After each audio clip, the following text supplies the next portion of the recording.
Selamat datang di channel Simar Imam. Sembari mendengarkan tinggalkan like dan komentarnya bosku. Jangan lupa pasang headset kalian. Siapkan kopi dan camilan. Lupakan kenangan tentang mantan. Mari kita dengarkan sambil rebahan. Penguasa kuil surgawi. Bab 627. Bang. Di dunia gelap, di kedalaman kehampaan gelap tak berujung, tempat yang tidak diketahui dan ditemukan oleh siapapun, bola cahaya putih seukuran lapangan sepak bola tiba-tiba meledak, menghancurkan setengah volumenya. Ah! Teriak Yuan, dan sisa separuh tubuh wasiatnya lari dengan panik ke kejauhan.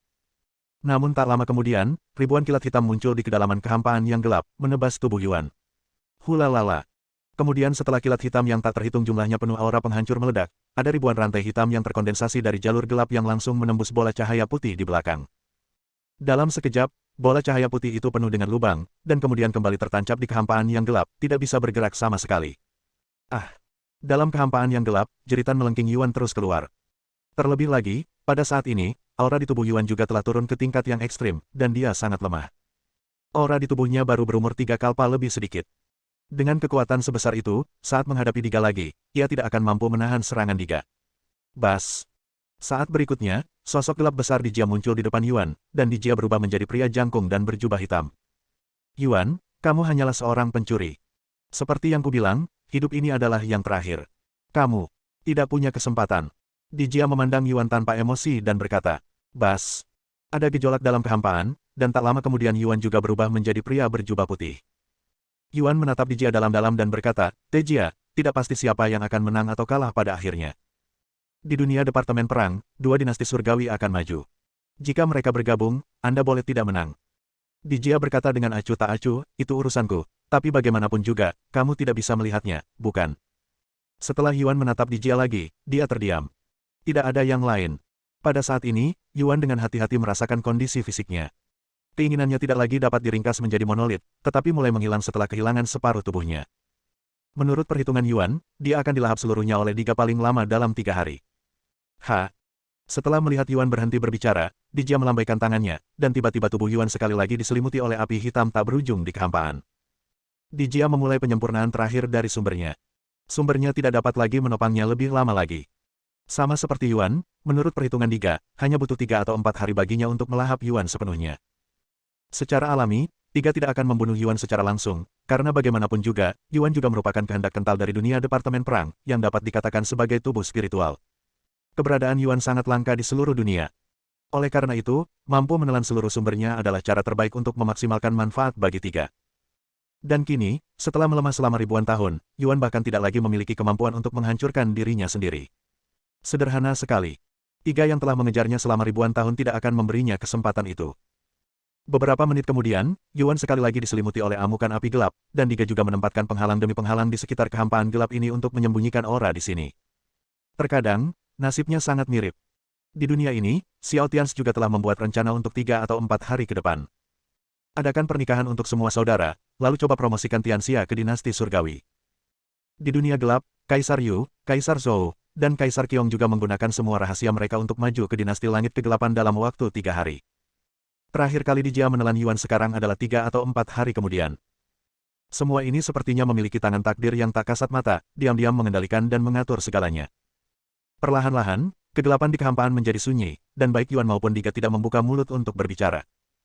Pada saat yang sama, di dunia Departemen Perang, di dunia nyata, An mengikuti Qianmian kembali ke medan perang luar dan markas besar kuil Tianshan. Sekarang semua personel kuil hari ini telah dipindahkan ke Xiajing. Oleh karena itu, markas besar kuil Tianshan juga telah disegel seluruhnya. Organisasi Malam Gelap, yang lahir di An, juga mengikuti kuil Tianshan ke Xiajing. Selain itu, lebih dari sebulan yang lalu, organisasi Malam Gelap semuanya telah diintegrasikan ke dalam kuil Tianshan. Kelompok pembunuh dari medan perang ekstrateritorial tempat Zero awalnya berada, serta berbagai kekuatan besar, menengah dan kecil yang awalnya ada di medan perang ekstrateritorial, kini telah mundur. Karena seperti yang dikatakan Xiao Tianzi sebelumnya, tempat ini tidak lagi cocok untuk ditempatkan. Semakin banyak energi gelap yang menyerang dari dalam tanah. Seluruh daratan diwarnai hitam, dan langit mulai menjadi lebih gelap. Bahkan di siang hari bolong, sinar matahari yang terik sulit menembusnya. Ini adalah ledakan energi gelap yang telah ditekan selama ribuan tahun. Sekarang penghalang penyegel telah hilang, ia telah menyerbu seluruh dunia dalam sekejap. Di dalam markas besar kuil Tianshan, An dan Qianmian duduk berdua saling berhadapan. Setelah keduanya saling memandang dalam waktu lama, mereka tiba-tiba tertawa. Qian Nian tersenyum dan memandang An dengan sedikit rasa malu dan berkata, kepala istana dan yang lainnya tidak ada di sini, jadi apakah kita dianggap sebagai romansa kantor sekarang? Dia tersenyum diam-diam, mengangguk dan berkata, saya tidak tahu, tapi apapun yang Anda katakan akan diperhitungkan. Ketika Qian Nian mendengar ini, dia tidak bisa menahan diri untuk tidak mengerucutkan bibirnya dan mendengus pelan dan berkata, ketika kamu bergabung dengan kami, kamu menyembunyikan identitasmu setiap hari.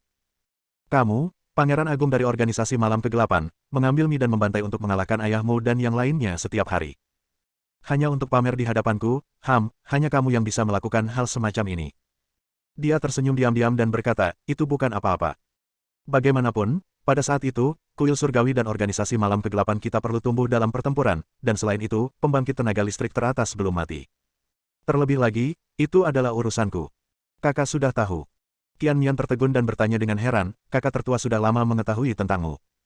An mengangguk dan berkata, yah, itu tidak mengherankan. Bagaimanapun, kakak laki-laki tertua adalah jenius terkuat di dunia. Beberapa tetua tertinggi yang tersembunyi di organisasi Malam Gelap kita tahu bahwa kakak laki-laki tertua tidaklah sederhana sejak lama. Saat itu, kakak tertuaku membuka jalan kaisar sejati secara diam-diam. Agar tidak ketahuan oleh organisasi penjaga aturan, kakak tertuaku terus menyembunyikannya. Qian Nian mengangguk, lalu berhenti mengikuti An dan terus bertanya tentang Xiao Tians. Ketika Qian Nian masih muda, dia secara alami mengagumi dan menyukai Xiao Tians, seorang jenius yang tiada taranya dan raksasa yang tiada taranya di medan perang di luar wilayah. Tapi kemudian, ketika Qian Qian resmi berkumpul dengan An, dia mengerti di dalam hatinya bahwa dia tidak terlalu menyukai Xiao Tians. Ini lebih seperti seorang adik perempuan yang mengagumi kakak laki-lakinya yang kuat. Namun cinta di hatinya masih gelap. Gelap, si bodoh ini. Pangeran dari organisasi Malam Gelap yang bermartabat, saat itu, 5 tahun lalu, statusnya jelas jauh lebih kuat daripada Xiao Tians dan lainnya. Namun setelah melihat Qian Nian lagi, An meninggalkan organisasi Malam Gelap tanpa ragu-ragu, menyembunyikan identitasnya, dan bergabung dengan kuil surgawi. Ya, tidak seperti yang lain, tujuan awal An bergabung dengan kuil surgawi adalah untuk mengejar perempuan. Qian Nian memiringkan dagunya, menatap An dengan mata penuh kasih dan berkata, menurutmu apa yang akan kamu lakukan jika aku tidak setuju denganmu selama sisa hidupku? Tanpa berpikir panjang, dia berkata, tidak masalah. Jika kamu tidak berjanji padaku, aku tetap menyukaimu. Dan sebenarnya, di hatiku selalu ada perasaan bahwa kamu pasti akan bersamaku pada akhirnya. Petik 2. Cih, bodoh saja, siapa yang akan bersamamu selamanya? Lalu aku menyesal sekarang, bisakah kita putus? Qian Nian terus mencibir bibir seksinya dan berkata pada An. An hanya tersenyum dan menggelengkan kepalanya sambil berkata, jangan membuat masalah, istriku. Itu tidak disebut putus, itu disebut perceraian. Kami berdua dari Tianxia, dan kami memiliki akta nikah. Sayang, Qian Nian Qiao tersipu dan menggigit bibirnya. Sekarang kekuatannya hampir mencapai kekuatan Raja Manusia. Namun dibandingkan dengan 4 Raja Surgawi di kuil Tianshan, mereka masih tertinggal jauh. Bagaimanapun, apakah itu kehancuran, perang, pembantaian, atau kegelapan, mereka semua adalah jenius terbaik di dunia. Tinggi badan dan tingkat pertumbuhan mereka pasti sulit untuk dikejar oleh orang-orang kuat biasa. Memikirkan hal ini, Qian Nian tidak bisa menahan perasaan bahagia yang mendalam di hatinya. Saat berikutnya, Qian Nian berdiri. Mengenakan sepatu hak tinggi, dia berjalan ke sisi An dengan seksi dan mempesona, membungkuk dan menempelkan bibir merahnya ke telinga An, dan menghela nafas pelan, ini sudah larut, waktunya istirahat, kesatriaku. An meraih tangan Qian Nian dan berdiri, langsung memeluk Qian Nian dalam pelukannya, dan berkata dengan penuh kasih sayang, sesuai perintahmu. Putriku. Qian Nian memeluk leher An dengan gembira dan berinisiatif menawarkan bibir merahnya yang indah. Hubungannya dengan An benar-benar seperti ksatria dan putri dalam dongeng. Setelah An dengan tegas bergabung dengan kuil Tianshan 5 tahun lalu, dia hampir selalu melindungi Qian Nian. Dia akan pergi kemanapun Qian Nian pergi. Seringkali, dia akan berdiri diam di belakang Qian Nian. Dia tidak memburu Qian Nian, dia hanya terus menunggu Qian Nian dengan tenang.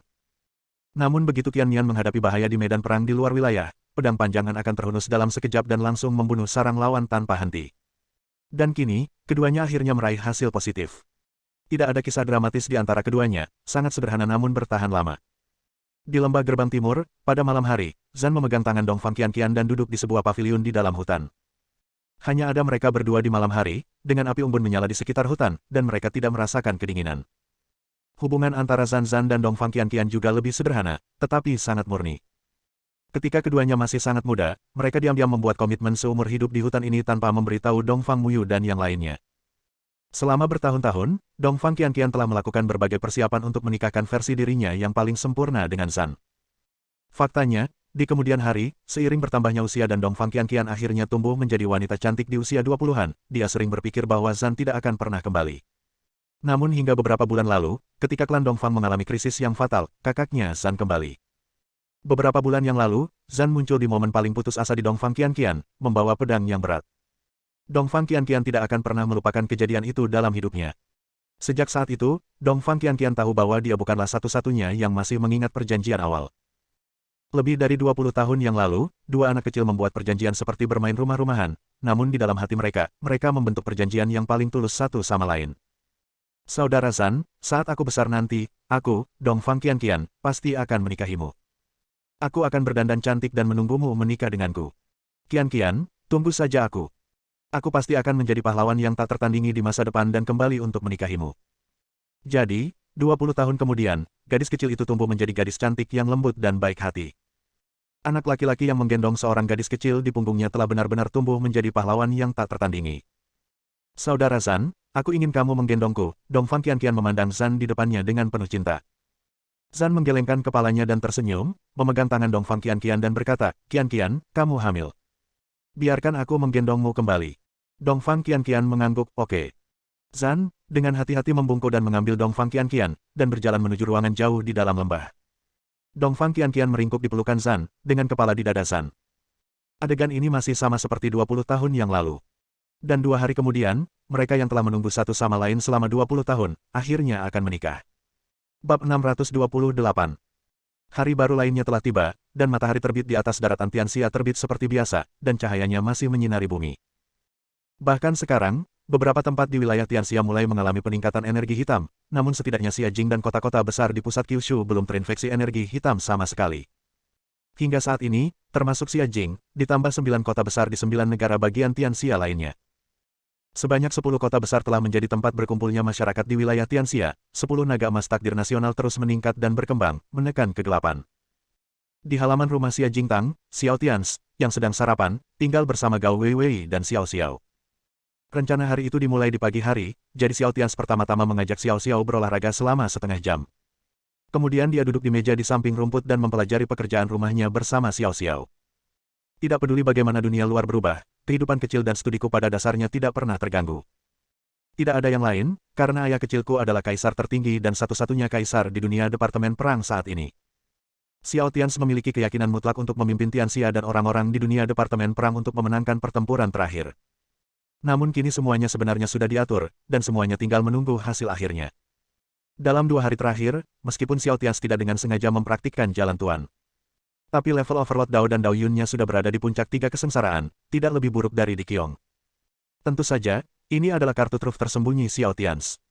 Jika orang lain tidak mengetahuinya, tentu saja lebih mustahil bagi 3 orang kuat teratas di dunia gelap untuk mengetahuinya. Dan sekarang seiring berjalannya waktu, dengan setiap menit ekstra yang berlalu, akumulasi hegemoni Xiao Tians menjadi lebih kuat. Xiao Tians memiliki keyakinan mutlak di dalam hatinya. Ketika pertempuran yang menentukan terjadi dalam beberapa hari, kekuatan tempurnya pasti akan melampaui Di Qiong. Oleh karena itu, Xiao Tians masih memiliki kepercayaan penuh pada pertarungan terakhir. Terlebih lagi, sebagai tulang punggung dan figur inti dunia departemen perang saat ini, dia juga harus memiliki kepercayaan diri untuk menang. Ayah tidak perlu memeriksaku terus-menerus. Aku sangat pintar. Setelah aku menyelesaikan soal, aku akan mengoreksi sendiri jawabannya. Aku jarang membuat kesalahan. Pertanyaan-pertanyaan ini terlalu sederhana. Si kecil wajah ekspresi ketidakberdayaan di wajahnya. Tidak ada yang lain. Saat dia mengerjakan pekerjaan rumahnya, Xiao Tians selalu berada di sampingnya dan menatapnya. Dan Xiao Xiao benar. Meskipun Xiao Tians telah menyegel garis keturunan kekaisarannya sekarang, Xiao Xiao sendiri berada pada level guru Tao, dan ingatan serta kekuatan mentalnya sangat kuat. Mengerjakan beberapa soal untuk siswa sekolah dasar, seharusnya tidak terlalu sederhana. Xiao Xiao mencibir mulut kecilnya dan bersenandung bangga di dalam hatinya, saya bisa membaca buku sendiri sekarang. Saya bisa membaca karya sastra dan sebagainya. Ayah terlalu meremehkanku, Haha. Kamu anak nakal. Kamu melakukan tugasmu dan aku akan melakukan tugasku. Kenapa, kamu tidak ingin ayah menemanimu mengerjakan pekerjaan rumahmu? Bagaimana kalau ayah tinggal bersama kakek buyutmu? Kata Tians. Dia menyentuh kepala kecilnya dengan sedih. Xiao Xiao mengedipkan kedua mata besar yang lucu itu, menatap Xiao Tians dengan enggan dan berkata, tidak, aku tidak ingin kamu pergi. Oke, kalau begitu ayah, lihat saja aku mengerjakan pekerjaan rumahku. Ketika aku selesai, kamu akan tinggal bersamaku, dan bermain, oke?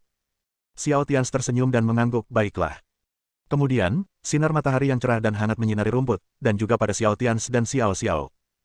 Xiao Tians duduk di samping dan menemani Xiao Xiao mengerjakan pekerjaan rumahnya. Gao Weiwei, yang berada di kejauhan, memandang ayah dan putrinya dengan senyuman tenang beberapa saat, lalu kembali ke kamar, memotong beberapa buah, dan membawanya keluar. Dan ketika Gao Weiwei keluar dengan piring buah lagi, Xiao Xiao baru saja selesai menulis tentang tadi malam. Jadi Gao Weiwei mengambil piring buah dan duduk di samping ayah dan putrinya. Dia mengambil garpu plastik kecil dan memberi makan sepotong buah pada Xiao Xiao. Xiao Tians juga makan sepotong kecil buah. Sambil makan, Xiao Tians bertanya pada Xiao Tians, ngomong-ngomong, Xiao Tians, apa yang ingin kamu lakukan ketika kamu besar nanti? Xiao Xiao benar-benar tidak bisa diperlakukan sebagai gadis kecil biasa, dia terlalu kuat. Karena dia telah menderita lebih dari 4 tahun sebelumnya, pikirannya menjadi sangat matang. Setelah berpikir sejenak, Xiao Xiao menatap mata besarnya yang lucu, memiringkan kepala kecilnya dengan manis, dan berkata kepada Xiao Tians, baiklah. Kalau begitu ayah, apa yang ayah ingin Xiao Xiao lakukan? Mendengar ini, Xiao Tians terkekeh, mengulurkan tangannya untuk menggaruk hidung kecilnya, dan berkata dengan gembira, apapun yang ingin kamu lakukan adalah impianmu sendiri. Ayah tidak bisa membuat rencana untukmu. Gao Weiwei menyeka jus dari sudut mulut Xiao Xiao dengan tisu, dan berkata kepada Xiao Xiao sambil tersenyum, ya, Xiao Xiao, ayah benar, ketika kamu besar nanti, yang ingin kamu lakukan adalah urusanmu sendiri. Oh, tidak peduli apa yang ingin kamu lakukan, ayah dan aku akan mendukungmu. Oh, itu dia. Biarkan aku memikirkannya. Xiao Xiao berpikir keras setelah mendengarkan kata-kata Xiao Tians dan Gao Weiwei. Dia memegang kepala kecilnya dengan kedua tangan kecilnya dan benar-benar memikirkannya dengan serius. Setelah beberapa saat, Xiao Xiao melihat ke langit biru di atas kepalanya dan berkata, ayah dan ibu, ketika saya besar nanti, saya ingin menjadi dokter, mengobati penyakit, dan menyelamatkan orang. Xiao Tians tercengang saat mendengar ini, dia tidak pernah menyangka bahwa impian kecilnya adalah menjadi seorang dokter. Jadi dia dengan penasaran bertanya kepada Xiao Xiao, Xiao Xiao, mengapa kamu ingin menjadi dokter? Xiao Xiao memandang Xiao Tians dan berkata dengan senyuman polos, karena ayah selalu terluka. Saat aku besar nanti dan menjadi dokter, aku bisa mengobati luka ayah. Xiao Xiao tidak ingin ayah terluka. Bas. Setelah Xiao Tians mendengar kata-kata Xiao Xiao, dia merasa sedikit lebih tersentuh. Gao Weiwei hanya bisa menarik napas dalam-dalam, tersenyum dan menyentuh kepala kecilnya. Terima kasih, Xiao Xiao, tapi ayah berjanji kepadamu bahwa dia tidak akan terluka di masa depan. Kamu dapat memilih karir yang kamu sukai. Nah, kamu masih muda, jadi kita bisa membicarakan hal ini nanti. Xiao Tians berkata pada Xiao Xiao sambil tersenyum. Jalan. Xiao Xiao menggelengkan kepalanya dengan serius, memancarkan sepasang mata besar yang indah, dan berkata kepada Xiao Tians dengan sangat serius, ayah, saya serius, saya tidak akan berubah. Jangan berpikir bahwa saya mudah ditipu karena saya masih muda. Kamu selalu keluar untuk bertarung, dan kamu terluka setiap kali bertarung, aku tahu itu. Aku bukan anak kecil lagi. Xiao Xiao berdiri, meletakkan tangannya di pinggul, dan berkata kepada Xiao Tians dengan serius. Xiao Tians tertegun sejenak, dia, orang terkuat di dunia, tidak tahu harus berkata apa. Tapi perasaan di hatiku bahkan lebih kuat. Dia tidak begitu peduli pada Xiao Xiao, tapi Xiao Xiao memikirkannya dan mengkhawatirkannya sepanjang waktu. Mata Xiao Tians sedikit lembab. Ayah, aku pergi bermain. Kakek buyutku menangkap banyak hewan untukku. Ada juga seekor gajah. Aku akan membawanya. Tunggu aku. Xiao Xiao melompat dan pergi memegang gajah itu. Gao Weiwei melihat ke belakang Xiao Xiao yang melompat menjauh, tersenyum pada Xiao Tians dan berkata, suamiku, bagaimana? Putri kita sangat baik, kan? Sebenarnya. Meskipun dia baru berusia 5 tahun, dia tahu segalanya, dan pahami segalanya. Xiao Tians merasa sedikit bersalah setelah mendengarkan kata-kata Gao Weiwei, lagi pula, aku menghabiskan terlalu sedikit waktu bersamanya, terlalu sedikit. Gao Weiwei menggelengkan kepalanya dan berkata sambil tersenyum, Xiao Xiao mengerti bahwa kamu adalah kebanggaan hatinya. Baiklah, jangan bicarakan itu sekarang. Ayo bermain dengan Xiao Xiao. Xiao Tians mengangguk, baiklah. Jadi beberapa menit kemudian, Xiao Tians menggendong Xiao Xiao dan menunggangi gajah tersebut, sementara Gao Weiwei memotret ayah dan putrinya. Setelah beberapa saat, Gao Weiwei sedang menunggangi gajah sambil menggendong Xiao Xiao, dan Xiao Tians mengambil foto ibu dan anak perempuan mereka.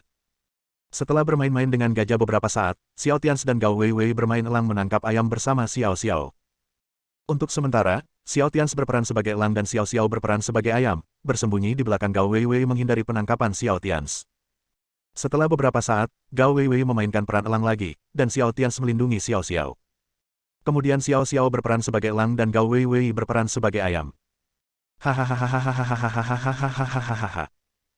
Untuk sesaat, Rerumputan di Tang Mansion dipenuhi dengan tawa Xiao Tians, Gao Weiwei, Xiao Xiao dan keluarga mereka. Mereka bertiga bersenang-senang. Saat ini, Xiao Tians bukanlah penguasa kuil surgawi yang reputasinya mengejutkan dunia. Dia bukanlah komandan tertinggi Tianxia, juga bukan orang terkuat di dunia. Dia hanyalah seorang ayah biasa yang telah menyegel semua kultivasi dan kekuatannya dan bermain dengan Xiao Xiao dan Gao Weiwei. Bahkan mengenakan pakaian bersih, berpegangan tangan dengan Gao Weiwei dan melompat ke genangan lumpur di halaman. Akibatnya, saya berlumuran lumpur. Kemudian mereka bertiga mulai memainkan permainan kereta lagi. Xiao Tians berperan sebagai lokomotif, jogging dengan kecepatan super lambat dengan langkah kecil di depan Xiao Tians sambil berpegangan pada pakaian Xiao Tians dan jogging. Kemudian Xiao Xiao berada di belakang, mengambil pakaian Gao Weiwei dan berlari-lari. Xiao Tians adalah lokomotifnya, dan Gao Weiwei serta Xiao Xiao adalah dua gerbong keretanya.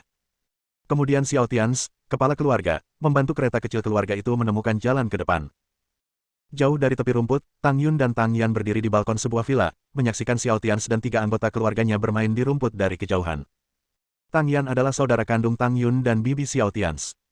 Dengan peningkatan berkelanjutan dari Xiao Tians dan lainnya, kekuatan Tang Yan juga telah ditingkatkan ke puncak tingkat kekaisaran dengan bantuan Departemen Perang Tianxia dan Istana Tang. Kemudian saya tidak bisa dipromosikan, dan kualifikasi saya tidak cukup. Tapi itu sudah cukup bagi Tang Yan. Tang Yan menjadi lebih dewasa, dan pesonanya yang tak ada habisnya terungkap dalam setiap gerakan yang dia lakukan. Hal yang sama berlaku untuk Tang Yun, dia tidak terlihat tua sama sekali. Tang Yun memandangi keluarga putranya yang beranggotakan tiga orang bersenang-senang di kejauhan, merasa bahagia sekaligus sedikit bersalah. Dia adalah ibu kandung Xiao Tians, dan dia memahami Xiao Tians lebih baik dari siapapun. Faktanya, dari awal sampai akhir, putranya tidak pernah menginginkan banyak hal.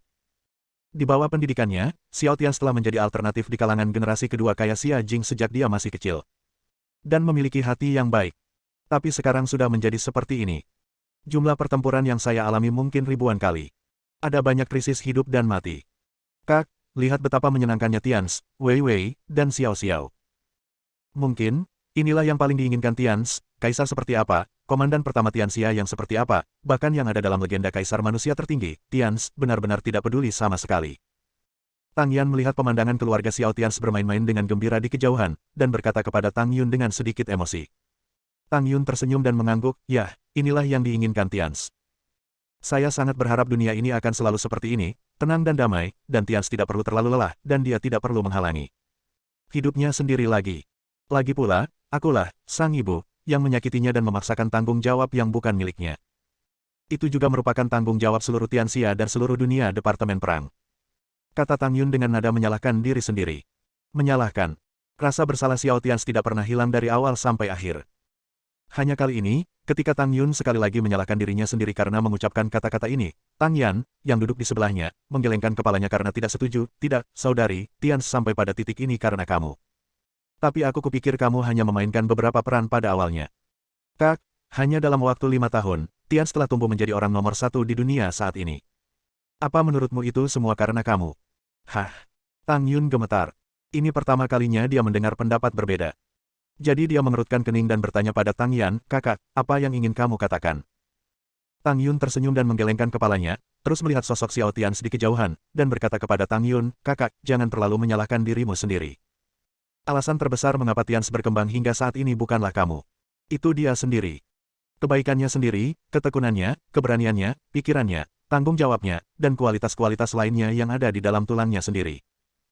Setelah Tang Yan berhenti, suaranya melanjutkan dengan sangat pasti, di negeri Tianxia ini, dari zaman kuno hingga sekarang, pahlawan sejati yang tak tertandingi memiliki semua kualitas luar biasa. Jika dunia ini benar-benar beruntung, dan ada yang namanya seorang kaisar. Jika Tianche telah mencapai level seperti sekarang ini, dia adalah pilihan seluruh Tianxia dan seluruh dunia Departemen Perang.